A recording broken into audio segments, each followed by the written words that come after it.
सर्दियों की वो सुबह जब हवा चुभती नहीं काटती है, जब धरती पर कदम रखते ही लगता है जैसे बर्फ पर चल रहे हों।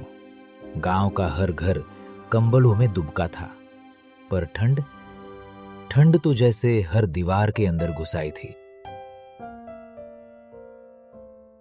माँ, मेरी सांस देखो, धुआं बन रही है। कितनी ठंडी है ना आज। हाँ बेटा, आज ठंड कड़क है। अभी सूरज निकलेगा तो थोड़ा आराम मिलेगा। माँ, हाथ ऐसे क्यों जम जाते हैं, जैसे कोई पकड़कर खींच रहा हो। क्योंकि सर्दी हमें रोकना चाहती है। पर बेटा, जो ठंड में भी चलते हैं ना, वो और मजबूत बनते हैं। मीरा जानती थी, ठंड सिर्फ मौसम नहीं, एक परीक्षा है, और हर गरीब घर में ये परीक्षा थोड़ी ज्यादा कठिन होती है। माँ, सबके घर में ऐसे ही ठंड लगती है क्या, या कुछ लोग ज्यादा कांपते होंगे? हाँ बेटा, कुछ लोगों के पास कंबल तक नहीं होते, कुछ के घरों में चूल्हा भी नहीं जलता। हमारी ठंड तो बस आधी है, बाकी आधी ठंड दूसरों की सोचकर महसूस करनी चाहिए। माँ, तो क्या कोई अभी बहुत ज्यादा कांप रहा होगा? हाँ बेटा, इस गांव में बहुत लोग हैं जिनकी सर्दी हमसे भी बड़ी है। उस पल ठंडी हवा ने सिर्फ आरव के शरीर को नहीं छुआ, उसके दिल को भी छुआ। पहली बार उसने महसूस किया कि ठंड सिर्फ मौसम नहीं, एक जिम्मेदारी है।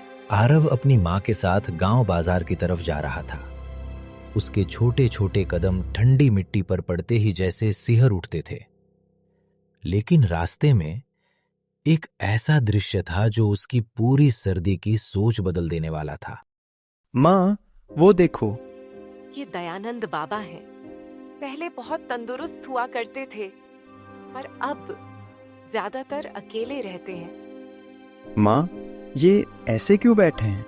इनके पास कुछ भी क्यों नहीं है? बच्चे का दिल कभी कभी इतना साफ होता है कि दुनिया के दुख सबसे पहले उसे ही दिखते हैं। बेटा, कुछ लोगों का उम्र साथ छोड़ देती है और कुछ का परिवार। बाबा के पास न गर्म कपड़ा है, न चूल्हा, न कोई पूछने वाला। माँ, क्या उन्हें बहुत ठंड लगती होगी, हमारी तरह या उससे भी ज्यादा? पता है आरव, जिसे घर में भी ठंड लगे, उसे बाहर बैठे इंसान को कितनी लगती होगी। ये सोच कर देखो। माँ, इनके पैर तो बिल्कुल बिना कपड़े के हैं। हाँ बेटा, कभी कभी लोगों की सर्दी शरीर में नहीं, किस्मत में भी होती है। और वहां धुंध की चादर के बीच एक बच्चा पहली बार किसी और की सर्दी को महसूस कर रहा था। ठंड अपने चरम पर थी, और इस सर्दी के बीच कुछ लोग कांपते थे और कुछ लोग हंसते भी थे। पर हंसी और दर्द का फर्क हर बच्चा नहीं समझता।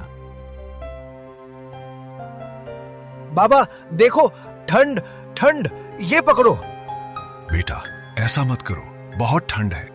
कभी कभी जिन चीजों को बच्चे खेल समझते हैं, वो किसी बूढ़े इंसान के लिए दर्द बन जाती है।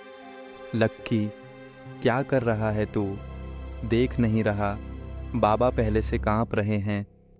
मैं तो बस मजाक कर रहा था, तू इतना क्यों चिल्ला रहा है? क्योंकि ये मजाक नहीं है। ठंड चोट की तरह लगती है।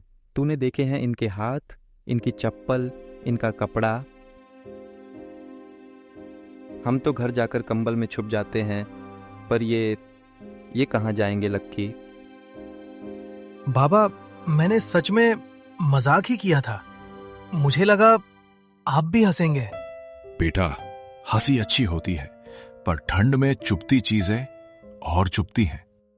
शरारत बुरी नहीं होती, पर शरारत का समय और सामने वाला इंसान समझना, यही समझदारी है। बाबा, मैं माफी चाहता हूं। मैं अब कुछ गलत नहीं करूंगा। मैं कुछ लाता हूं आपके लिए। कभी कभी एक बच्चे का पछतावा एक बड़ा इंसान बना देता है।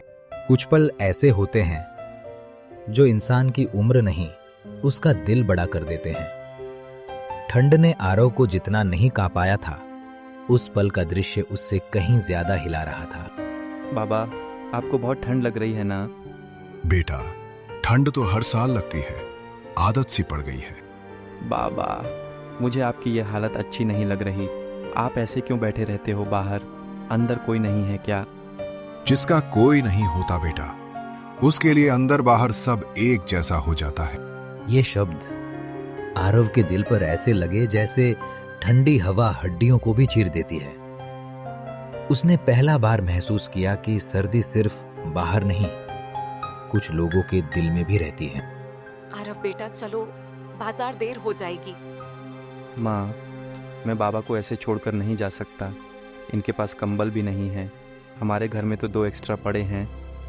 बेटा, दूसरों की ठंड समझना सबसे बड़ी गर्मी होती है। अगर तू सच में ऐसा करना चाहता है तो चल, पहले घर चलते हैं। हाँ माँ, मैं बाबा को बड़ा वाला कंबल दूंगा, और वो ऊनी मफलर भी जो दादी ने मुझे दिया था, वो भी मैं इन्हें दे दूं। उन्हें इसकी ज़्यादा ज़रूरत है ना? हाँ बेटा, यही तो असली इंसानियत है। और फिर उस ठिठुरती सर्दी में एक छोटे बच्चे ने बड़ा फैसला किया। सर्दियां लोगों को जमाती हैं, पर उसी सर्दी में आरव का दिल पिघल गया। उस पल ठंड हार गई थी और इंसानियत जीत गई थी।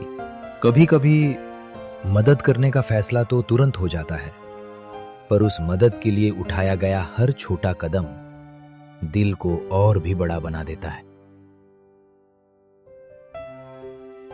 माँ, हमें ये मोटा वाला देना चाहिए जो सबसे ज़्यादा गर्म है। हाँ बेटा, जो सबसे अच्छा हो वही देना चाहिए।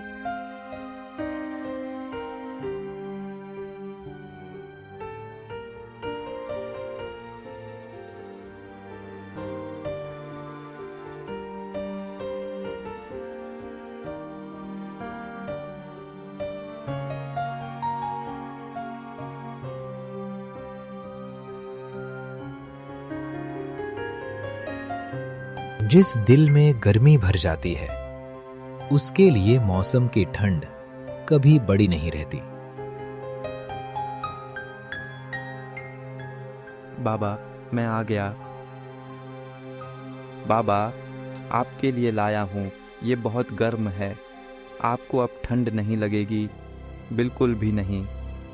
बेटा, तूने मेरे लिए? हाँ बाबा, क्योंकि ठंड सिर्फ हमारी नहीं होती। जो ज़्यादा कांप रहा हो, उसे पहले गर्मी मिलनी चाहिए। बेटा, तुमने आज मेरी जान बचा दी। भगवान तुम्हें बहुत खुश रखे। सर्दियों की सबसे बड़ी गर्मी किसी कमरे में नहीं होती, वो किसी दिल से दिल तक पहुंची हुई दया में होती है। उस सुबह बाबा और आरव दोनों की सर्दी पिघल गई, एक कंबल से नहीं, एक भावना से। कभी कभी सर्दी सिर्फ मौसम नहीं होती, कई लोगों के लिए ये एक इम्तिहान भी बन जाती है। उस सुबह आरव और मीरा ने तय किया, इस इम्तिहान का सामना कोई अकेला नहीं करेगा। माँ, पहले किसे दें? इतने लोग हैं। बेटा, जिसे सबसे ज्यादा जरूरत है उससे पहले। माँ, इन्हें बहुत ठंड लग रही है। अम्मा, ये ओढ़ लीजिए। बेटिया, तुम लोग फरिश्ते हो। आज तो लग रहा है ये रात निकल जाएगी। अम्मा, भगवान तो आप हैं जो हमें आशीर्वाद देती हैं।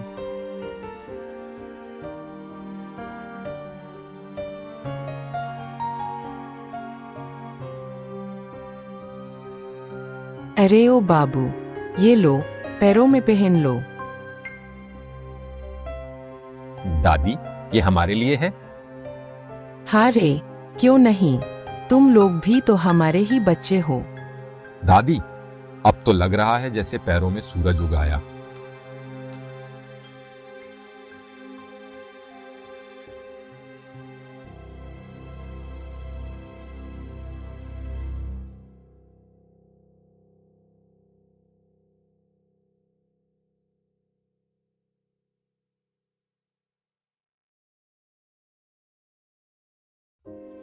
मीरा बहन, मेरे पास तो सिर्फ ये एक पतली जैकेट है।